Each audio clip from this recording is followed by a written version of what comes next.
Monsieur Lieberman, merci infiniment d'être avec nous aujourd'hui. Merci pour votre temps. Première question. Plusieurs sondages montrent aujourd'hui que vous avez le troisième parti en taille du pays. Est-ce que vous allez essayer d'être Premier ministre? Peut-être avec une rotation par accord dans le prochain gouvernement? D'abord et avant tout, merci de cette occasion. Et pour être extrêmement clair, notre objectif lors des actuelles élections est de mettre en place un gouvernement d'union nationale sans les ultra-orthodoxes, sans les radicaux. Et de mon point de vue, il est clair que les deux grands partis auront leurs candidats et nous soutiendrons les deux ou l'un des deux. Cela dépendra du sujet suivant. Est-ce qu'ils seront en faveur d'un gouvernement d'union nationale? Mais ça va croissant. Écoutez, j'essaie d'être réaliste. Ce n'est pas encore notre tour. Je pense que j'ai de l'expérience, j'ai suffisamment de connaissances. Ce n'est peut-être que le Premier ministre qui a davantage d'expérience et de connaissances que moi dans notre système politique. Mais aujourd'hui, je pense que nous sommes encore le troisième parti, en troisième position, et nous attendrons les prochaines élections pour être le premier parti en force. Est-ce que vous êtes ouvert à la possibilité, encore une fois, de travailler avec Benjamin Netanyahou? Mais bien sûr, ce n'est pas une question personnelle entre nous. Je pense que nous avons beaucoup de sujets où véritablement nous sommes divisés, mais ce n'est pas une question personnelle. Donc la porte est ouverte. La porte est et reste ouverte. Je l'ai dit souvent et j'ai clarifié ma position. Je suis prêt à siéger avec Benny Gantz, avec Benjamin Netanyahou. Cela ne dépend que du sujet d'union nationale et le fait d'être prêt à établir ce type de gouvernement sans les partis ultra-orthodoxes. Donc précisément, M. Lieberman, Benny Gantz, chef du Parti bleu-blanc, a dit hier qu'il était en faveur d'un gouvernement de grande coalition sans les partis ultra-orthodoxes. Donc c'est exactement ce que vous souhaitez. Alors, cela veut dire que vous allez travailler avec M. Gantz pour être Premier ministre? J'espère que Benny Gantz dira les mêmes choses après les élections et pas avant les élections. Ce qui est important, c'est ce que nous entendrons le lendemain des élections. Parce que Benny Gantz, vous savez, à moins que... Enfin, seulement il y a un mois, il a dit qu'il était prêt à signer avec les partis ultra-orthodoxes en leur disant qu'ils avaient carte blanche, etc., etc. Alors, moi, ce que je comprends,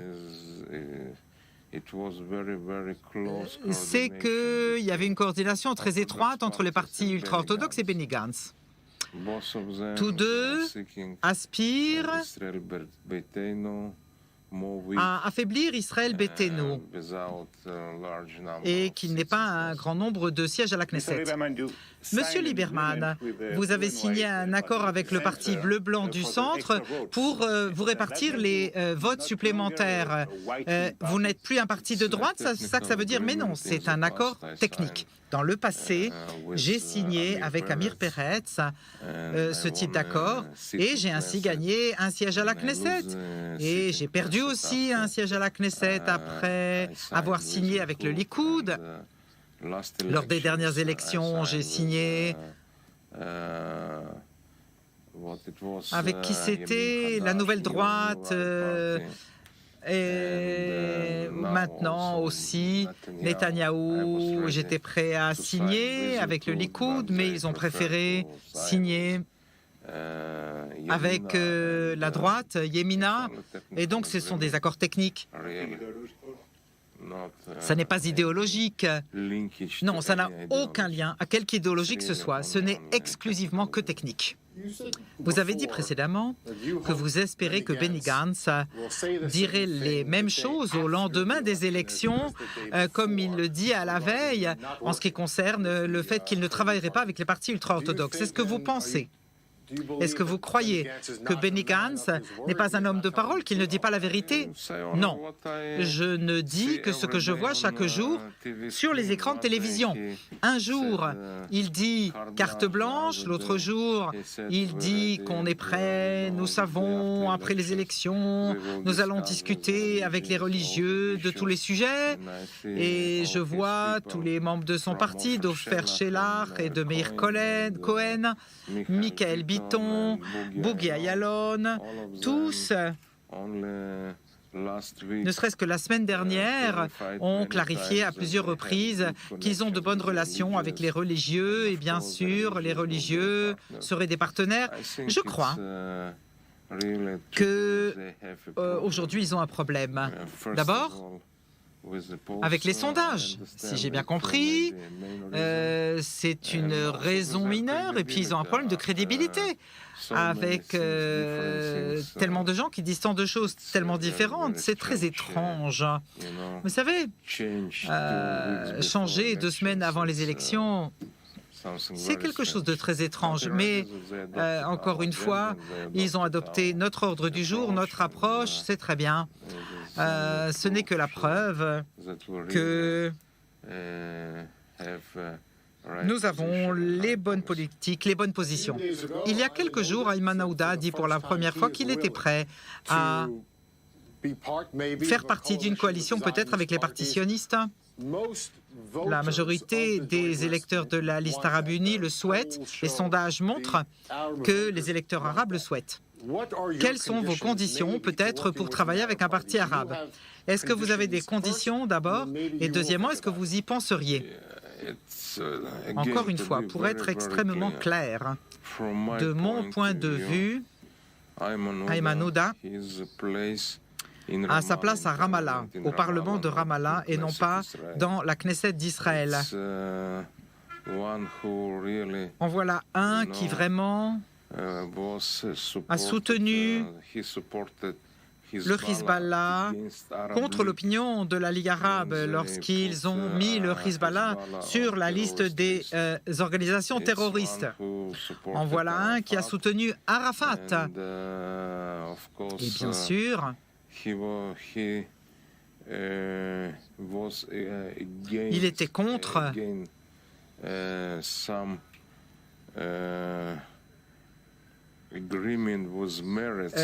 un accord avec Meretz sur les mêmes votes, parce que Meretz est un parti sioniste. Et donc, je crois qu'il est clair qu'Ayman Aouda œuvre pour détruire l'État d'Israël. Et il est inacceptable. Il a soutenu le Hamas, le Hezbollah, avec enthousiasme dans tous les conflits avec Israël. Et je ne pense pas qu'il ait quelque droit que ce soit d'être membre du Parlement, sans mentionner même membre de notre gouvernement. Je pense que nous avons beaucoup de citoyens arabes très loyaux, mais je suis désolé, ils n'ont pas de véritables leaders, représentants normaux de partis arabes qui soient prêts à reconnaître l'État d'Israël pour être partie intégrante de notre société. Une question sur Benjamin Netanyahou. Est-ce que vous pensez que nous sommes proches de la fin de sa carrière politique à cause des problèmes judiciaires? Ce n'est pas un sujet pour moi. Je ne pense pas que 2 semaines avant des élections, mon opinion ait une importance et je ne suis pas objectif. Je pense que c'est une décision de nos citoyens. Nous allons le voir durant les élections, après les élections, combien de sièges il obtiendra au Parlement. Et vraiment, c'est un sujet ouvert Et nos électeurs seront ceux qui vont décider quels sont les résultats à la fin de cette campagne. Une question à propos de sécurité.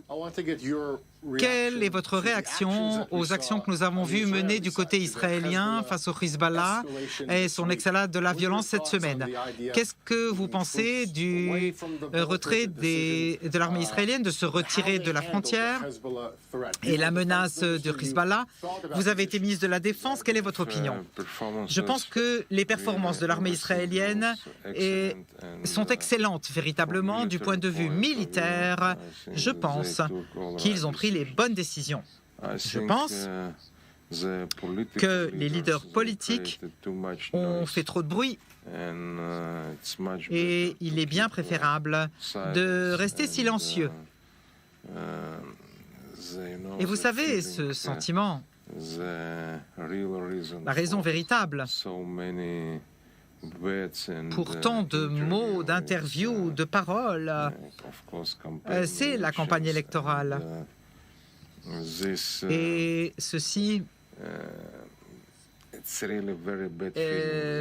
est mauvais, en fait, que quelqu'un utilise les sujets militaires pour faire campagne. Et à propos de la bande de Gaza et du Hamas, vous vous opposez à la politique actuelle contre le Hamas. Qu'est-ce que vous proposez exactement à propos de la bande de Gaza? Je pense aussi que ce que nous avons dans la bande de Gaza est une étrange politique de notre Premier ministre. C'est une capitulation claire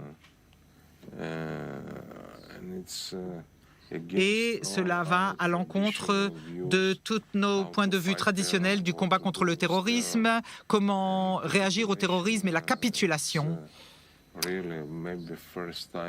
Et c'est peut-être la première fois dans toute notre histoire, d'ailleurs, que nous voyons que l'État d'Israël est prêt à payer des droits de protection aux terroristes pour maintenir la tranquillité sur les frontières sud. Moi, je pense que c'est une énorme erreur et cela porte atteinte à notre dissuasion, capacité de dissuasion.